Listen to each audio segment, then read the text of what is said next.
ओम बोलिए श्री सदगुरुदेव भगवान की जय। रामचरितमानस बालकांड 30वां भाग। छाड़ विषम विशिख उड़ लागे, छूटी समाधि शंभु तब जागे। भयउ ईस मन क्षोभु विशेषी, नयन उघारी सकल दिश देखी। कामदेव ने तीक्ष्ण 5 बाण छोड़े जो शिव जी के हृदय में लगा। तब उनकी समाधि टूट गई और वे जाग गए। ईश्वर शिव जी के मन में बहुत क्षोभ हुआ। उन्होंने आंखें खोलकर सब ओर देखा। सौरभ पल्लव मदनु बिलोका, भयउ कोपुई कंपेउ त्रिलोका। तब सिंह तीसर नयन उघारा, चितवन काम भयउ जरी छारा। जब आम के पत्तों में छिपे हुए कामदेव को देखा तो उन्हें बड़ा क्रोध हुआ, जिससे तीनों लोग कांप उठे। तब शिव जी ने तीसरा नेत्र खोला। उनके देखते ही कामदेव जलकर भस्म हो गया। हाहाकार भयउ जग भारी, डर पे सूर भय असुर सुखारी। समुझ काम सुखु सोचहि भोगी, भय अंक टक साधक जोगी। जगत में बड़ा हाहाकार मच गया। देवता डर गए, दैत्य सुखी हुए। भोगी लोग काम सुख को याद करके चिंता करने लगे और साधक योगी निष्कंटक हो गए।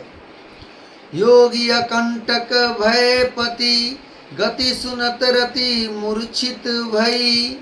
रोदती बदती बहु भांति करुणा, करती शंकर पही गई।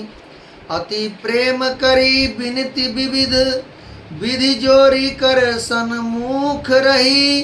प्रभु आशुतोष कृपाल शिव, अबला निरखी बोले सही। योगी निष्कंटक हो गए। कामदेव की स्त्री रति अपने पति की यह दशा सुनते ही मूर्छित हो गई। रोती चिल्लाती और भांति भांति से करुणा करती हुई वह शिव जी के पास गई। अत्यंत प्रेम के साथ अनेकों प्रकार से विनती करके हाथ जोड़कर सामने खड़ी हो गई। शीघ्र प्रसन्न होने वाले कृपालु शिव जी अबला असहाय स्त्री को देखकर सुंदर उसको सांत्वना देने लगे। वचन बोले, अब तेरति तब नाथ, करहुई नामु अनंगु। बिनु बपु व्यापी सब ही पुनि, सुनु निज मिलन प्रसंगु। हे रति, अब से तेरे स्वामी का नाम अनंग होगा। वह बिना ही शरीर के सबको व्यापेगा। अब तू अपने पति से मिलने की बात सुन। जब जदुवंश कृष्ण अवतारा, होहि हरन महामहि भारा। कृष्ण तनय होई ही पति तोरा, बचनु अन्यथा होई न मोरा। जब पृथ्वी के बड़े भार को उतारने के लिए यदु वंश में श्री कृष्ण का अवतार होगा, तब तेरा पति उनके पुत्र प्रद्युम्न के रूप में उत्पन्न होगा। मेरा यह वचन अन्यथा नहीं होगा। रति गौनी सुनी शंकर बानी, कथा अपर अब कहूँ बखानी। देवन समाचार सब पाए, बर्मादिक बैकुंठ सिधाए। शिव जी के वचन सुनकर रति चली गई।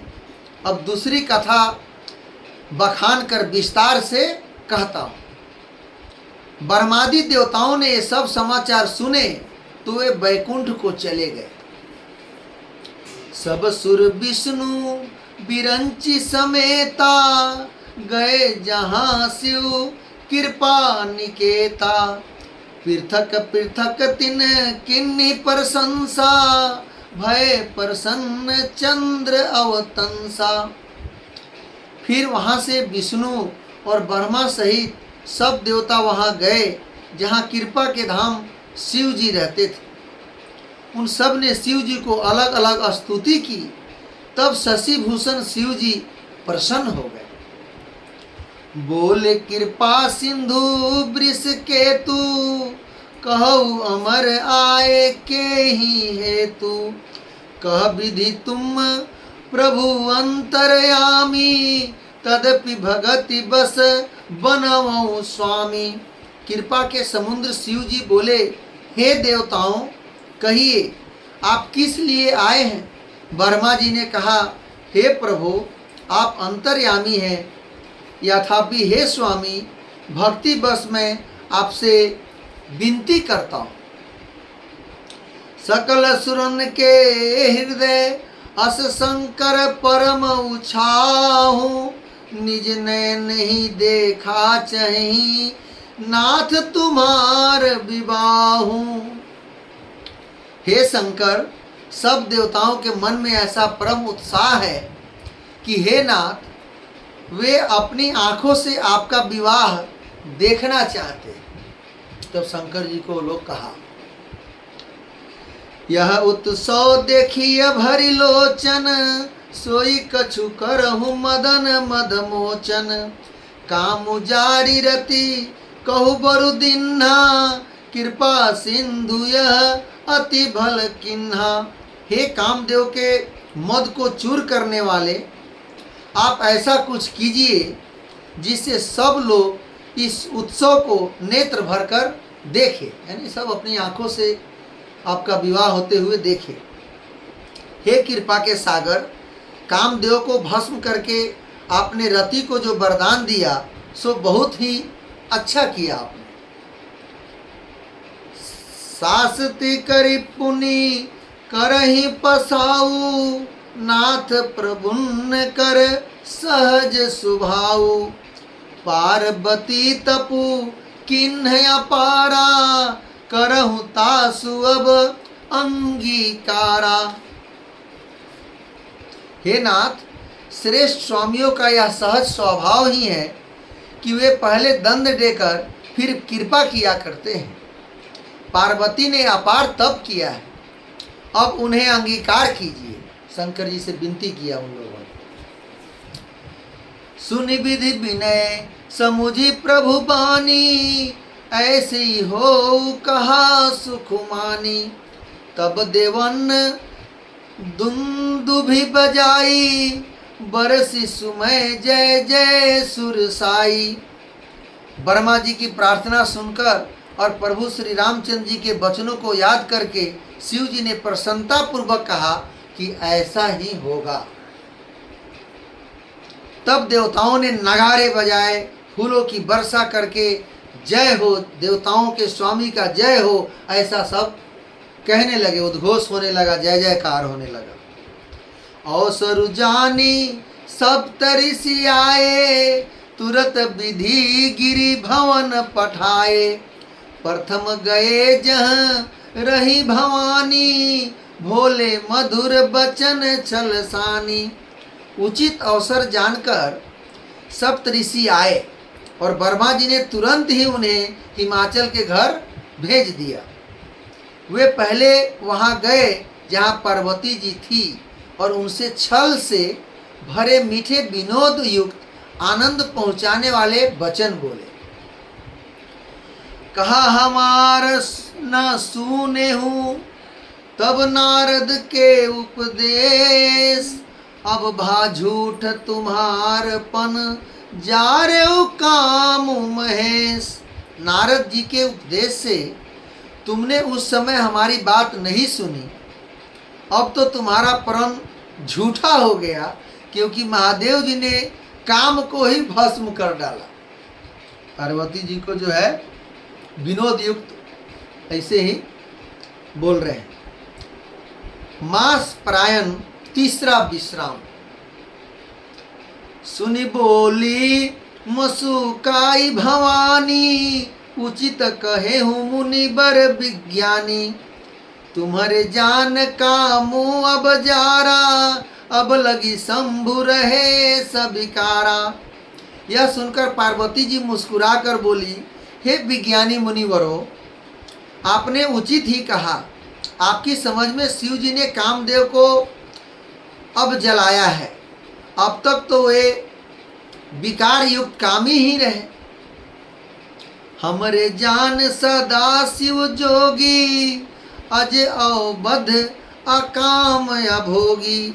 जो मैं शिव से ये अस जानी, प्रीति समेत कर्म मन बानी।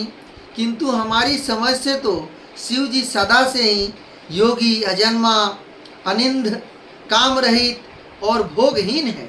और यदि मैंने शिव जी को ऐसा समझकर ही मन, वचन और कर्म से प्रेम सहित उनकी सेवा की है, तो हमार पन सुनहु मुनीसा, करी है सत्य कृपा निधि ईसा। तुम जो कहा हर जा रे उमारा, सोई अति बड़ अविवेक तुम्हारा। तो हे मुनीश्वरों सुनिए, वे कृपा निधान भगवान मेरी प्रतिज्ञा को सत्य करेंगे। आपने जो यह कहा कि शिव जी ने कामदेव को भस्म कर दिया, यही आपका बड़ा भारी अविवेक है। उनको तो भाई विश्वास था ना। तात अनल कर सहज सुभाऊ, हिमते ही निकट जाई नहीं काऊ। गए समीप सो अवसि न साई, असी मनमथ महेश की नाई। हे तात, अग्नि का तो यह सहज स्वभाव ही है कि पाला उसके समीप कभी जा ही नहीं सकता, और जाने पर वह अवश्य नष्ट हो जाएगा। महादेव जी और कामदेव के संबंध भी यही न्याय बात समझना चाहिए। ये हर से मुनि वचन सुनी, देखी प्रीति विश्वास। चले भवानी नाई सिर, गए हिमाचल पास। पार्वती के वचन सुनकर और उनका प्रेम तथा विश्वास देखकर मुनि हृदय में बड़े प्रसन्न हुए। वे भवानी को सिर नवाकर चल दिए और हिमाचल के पास जा पहुंचे। सब पर संगु गिरिपति ही सुनावा, मदन दहन सुनी अति दुख पावा। बहुरी कहेऊ रति कर बरदाना, सुनि हिमवंत बहुत सुख माना।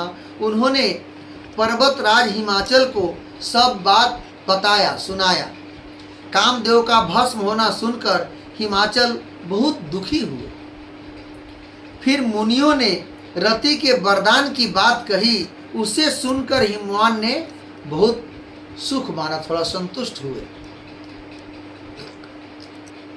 हृदय विराची शंभु प्रभुताई, सादर मुनिवर लिए बोलाई। सुदिनु सुन खतु सुघरी सोचाई, बेगी वेद विधि लगन धराई। शिव जी के प्रभाव को मन में विचार कर हिमाचल ने श्रेष्ठ मुनियों को आदर पूर्वक बुला लिया और उनसे शुभ दिन, शुभ मुहूर्त, नक्षत्र और शुभ घड़ी शोधवा कर वेद की विधि के अनुसार शीघ्र ही लग्न निश्चय कराकर लिखवा लिया। सब पति सप्त ऋषिन सोई दिन्ही, गही पद विनय हिमाचल किन्ही। जाई विधि तिन दिन्ही सो पाती, बाचत प्रीति न हृदय समाती। फिर हिमाचल ने वह लग्न पत्रिका सप्त ऋषियों को दे दी और चरण पकड़ कर उनकी विनती की। उन्होंने जाकर वह लग्न पत्रिका ब्रह्मा जी को दी। उसको पढ़ते समय उनके हृदय में प्रेम समाता न था। लगन बाची अज सब ही सुनाई, हर से मुनि सब सूर समुदाई। सुमन वृष्टि नभ बाजन बाजे, मंगल कलश दसहु दिशि साजे। ब्रह्मा जी ने लग्न पढ़कर सबको सुनाया। उसे सुनकर सब मुनि देवताओं का सारा समाज हर्षित हो गया। सब खुशी में झूमने लगे। आकाश से फूलों की वर्षा होने लगी, बाजे बजने लगे, नगारे बजने लगे और दसों दिशाओं में मंगल कलश सजा दिए गए। खुशी की लहर दौड़ पड़ी। लगे सवारन सकल सुर, वाहन विविध विमान, हो ही सगुन मंगल सुबद, करही अप्सरा गान। सब देवता अपने भांति भांति के वाहन विमान सजाने लगे, कल्याणप्रद मंगल सगुन होने लगे और अप्सराएं गाने लगी, नाचने लगी। शिव ही शंभु गण करहि सिंगारा, जटा मुकुट यही मोरु संवारा, कुंडल कंगन पहिरे ब्याला, तन विभूति पट के हरि छाला। शिव जी के गण शिव जी का श्रृंगार करने लगे। जटाओं का मुकुट बनाकर उस पर सांपों का मोर सजाया गया। शिव जी ने सांपों की ही कुंडल और कंगन पहने, सिर पर विभूति रमाई और वस्त्र की जगह बागंबर लपेट लिए। शशि ललाट सुंदर सिर गंगा, नयन तिनी उपबीत भुजंगा, गरल कंठ उर नर सिर माला, अशिव भेष शिव धाम कृपाला। शिव जी के सुंदर मस्तक पर चंद्रमा, सिर पर गंगा जी, 3 नेत्र, सांपों का जनेऊ, गले में 20 और छाती पर नरमुंडों की माला थी। इस प्रकार उनका भेष अशुभ होने पर भी वे कल्याण के धाम और कृपालु हैं।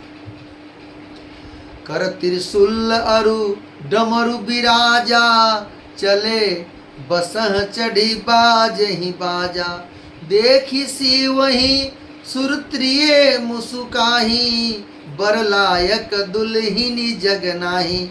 या हाथ में त्रिशूल और दूसरे में डमरू सुशोभित है। शिव जी बैल पर चढ़ चले, बाजे बज रहे हैं। शिव जी को देखकर दिव्यांगनाएं मुस्कुरा रही हैं और कहती हैं कि इस वर के योग दुल्हन संसार में नहीं मिलेगी। विष्णु बिरंची आदि सुर ब्राता, चढ़ी चढ़ी वाहन चले बराता, सुर समाज सब भांति अनूपा, नहीं बरात दूल्ह अनुरूपा। विष्णु और ब्रह्मा आदि देवताओं के समूह अपने अपने वाहनों सवारियों पर चढ़कर बरात में चले।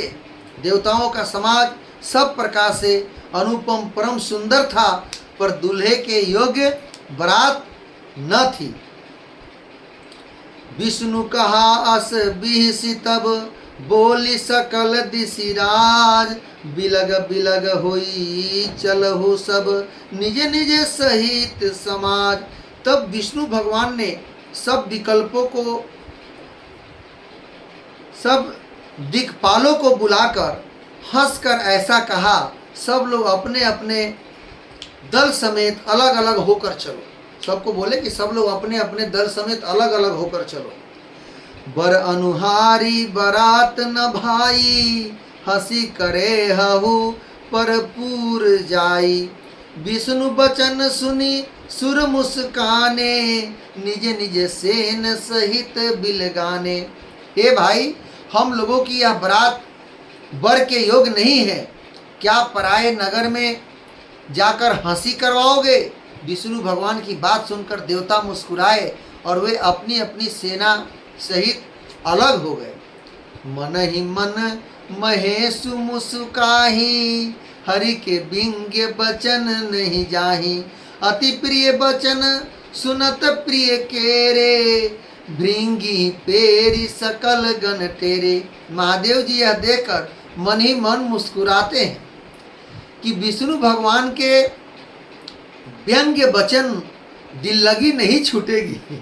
कि विष्णु भगवान जो है ये अपना व्यंग वचन नहीं छोड़ेंगे। अपने प्यारे विष्णु भगवान के इन अति प्रिय वचनों को सुनकर शिव जी ने भी बिरंगी को भेजकर अपने सब गणों को बुलवा लिया। शिव अनुशासन मुनि सब आए, प्रभु पद जलस सीज तिन्ह नाये, नाना बाहन नाना भेसा, बिहस शिव समाज निज देखा। शिव जी की आज्ञा सुनते ही सब चले आए और उन्होंने स्वामी के चरण कमलों में सिर नवाया। तरह तरह की सवारियां और तरह तरह के भेष वाले अपने समाज को देखकर शिव जी हंसने लगे।